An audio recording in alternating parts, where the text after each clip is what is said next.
Olá, pessoal! Que Deus abençoe vocês poderosamente em nome de Jesus. Como que vocês estão? Espero que bem. É com muita alegria, é com uma imensa alegria no meu coração que eu estou aqui para compartilhar uma palavra do coração de Deus, uma palavra do céu ao seu coração.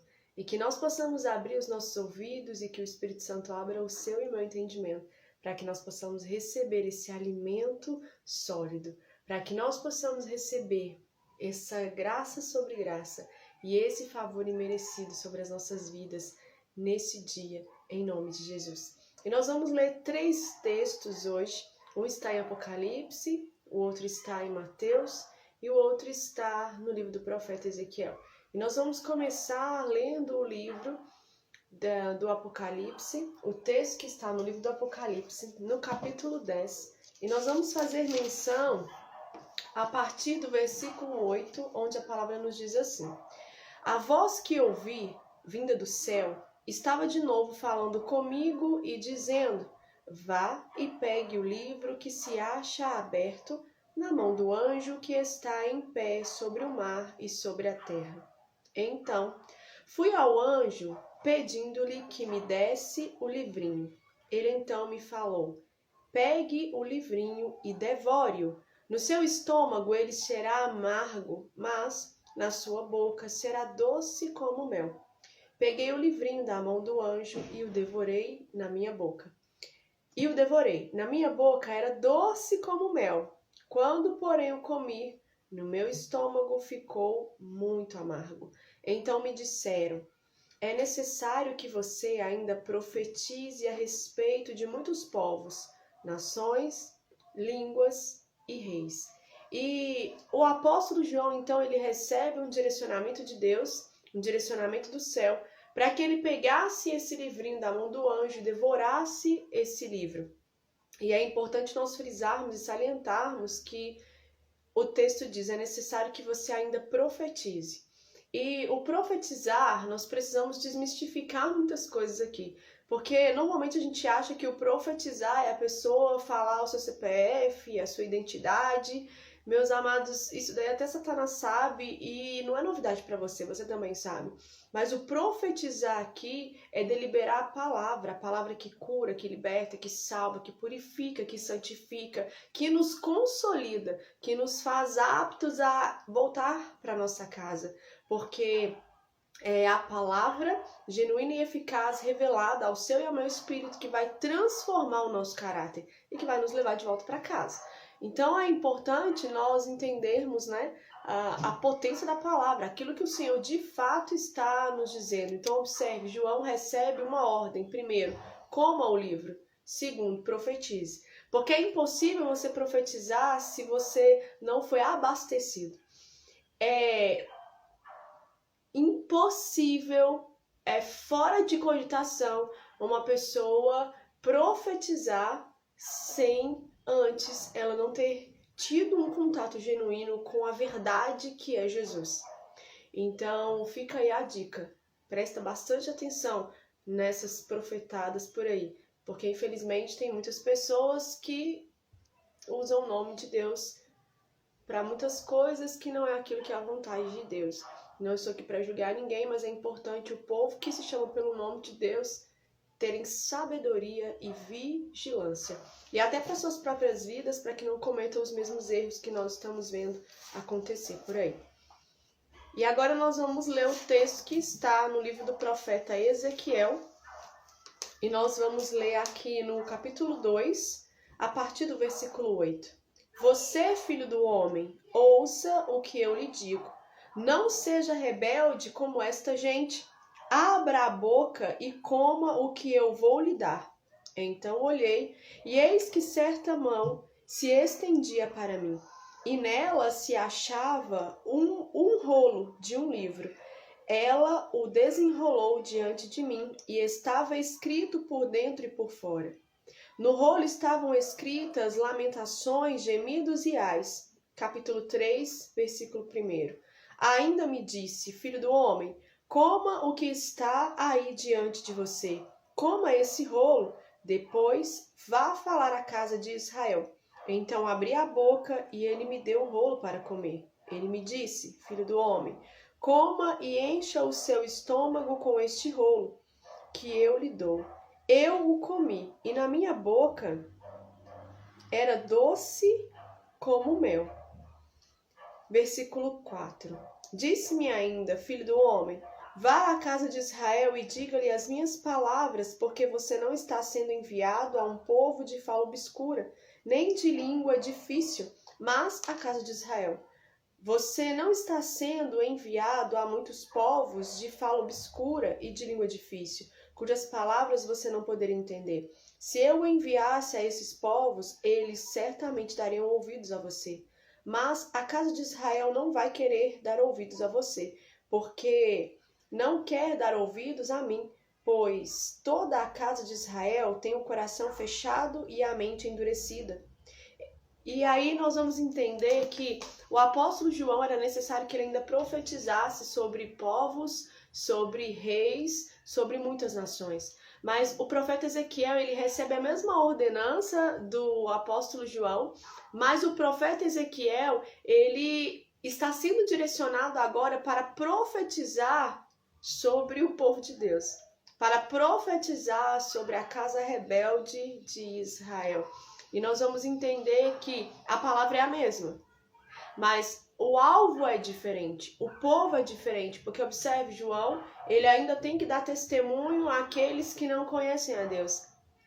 Mas Ezequiel, ele precisa dar testemunho da verdade para aqueles que se julgam ser conhecedores plenos de quem Deus é. E o desafio é igual, é grande desafio, porém nós precisamos entender algo que nós vamos conseguir entender fazendo um anexo aqui ao texto do Evangelho de Mateus, que nós vamos fazer também uma breve leitura aqui no capítulo 28, e nós vamos ler o versículo 19 e o versículo 20, que nos diz assim: Portanto, vão e façam discípulos de todas as nações, batizando-os em nome do Pai, do Filho e do Espírito Santo, ensinando-os a guardar todas as coisas que tenho ordenado a vocês. E eis que estou com vocês todos os dias até o fim dos tempos. Observe que o comissionamento que Cristo dá aos seus discípulos é a mesma coisa que Deus estava ali falando para João, que Deus estava falando para Ezequiel. E é interessante porque os discípulos, eles recebem essa comissão para que eles possam gerar discípulos. E eu vou dizer algo bem interessante aqui, bem curioso, que vai parecer contraditório. Mas quando os discípulos recebem esse comissionamento, eles não têm um nicho específico. Por quê? Porque nem todo aquele que me diz Senhor, Senhor entrará no reino dos céus. Ou seja, nem todo aquele que diz que Deus é o Senhor dele, ele se tornou um discípulo. Então, a ordem é, olha, vão e façam discípulos. Vão por todo mundo, por toda parte. Então é o Senhor falando para uma igreja atuante, viva e poderosa, olha, se levante, vai para a escola, para o seu trabalho, para a faculdade, vai para a igreja e gere discípulos para mim. E só que não é de qualquer forma, porque Deus dá para eles uma diretriz de como fazer isso, e também Jesus já havia dado um exemplo de como fazer, até porque eles são discípulos, eles se tornaram discípulos. Então o Senhor, ele fala, olha, vocês vão ensinar essas pessoas a guardar todas as coisas que eu ordenei vocês que vocês guardassem, ou seja, a lei, a palavra, a graça sobre graça, que é a lei resumida, que é a lei simplificada. E então vocês vão ensiná-los a guardar aquilo que eu mandei vocês guardarem.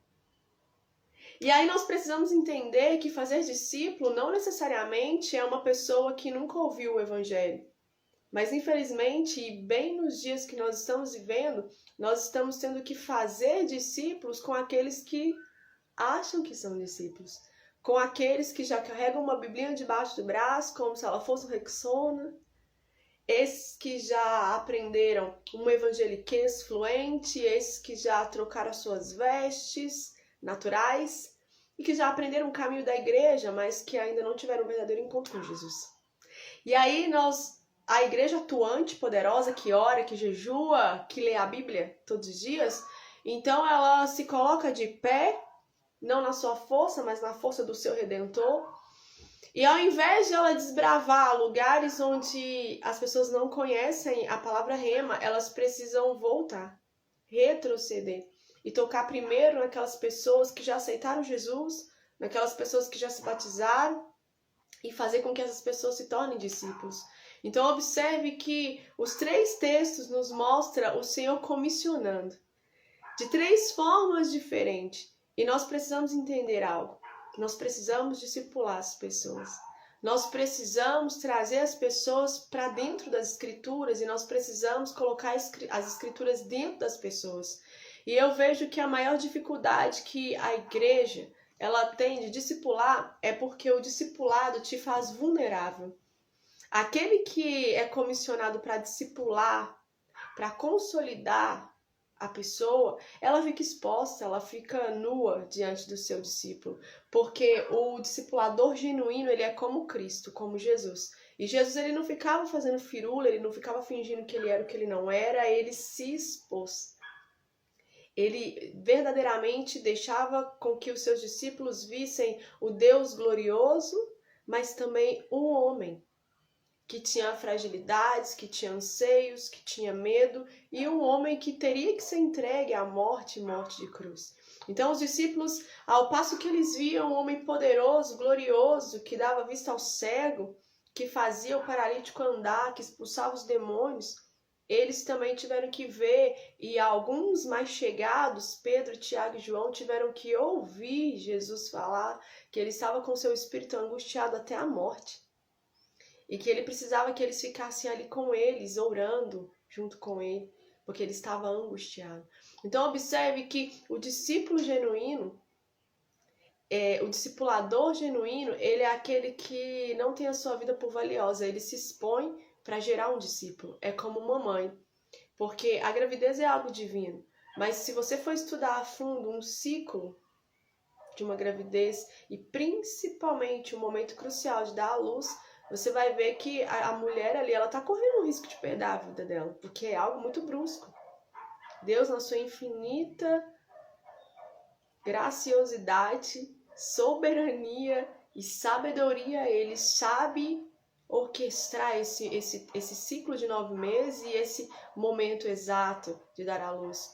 Mas se você estudar pela medicina, você vai ver os riscos de se gerar e de se dar à luz. Entende isso? Entende o que eu quero dizer? Eu não tô falando aqui, mulherada, para vocês que são casadas não terem filhos. Não é isso que eu estou dizendo, porque filho é bênção de Deus.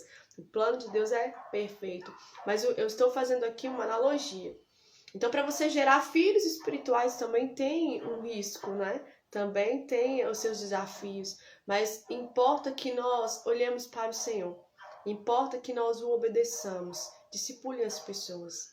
Seja um discípulo de Jesus para que você consiga então influenciar vidas, para que você consiga impactar as pessoas, para que você consiga então consolidar as pessoas, para que elas tenham o cheiro de Jesus. Só que para isso é importante que você passe por esse processo com o Senhor primeiro. É importante que você entenda o tempo de Deus para a sua vida ministerial, o tempo de Deus para a sua vida espiritual.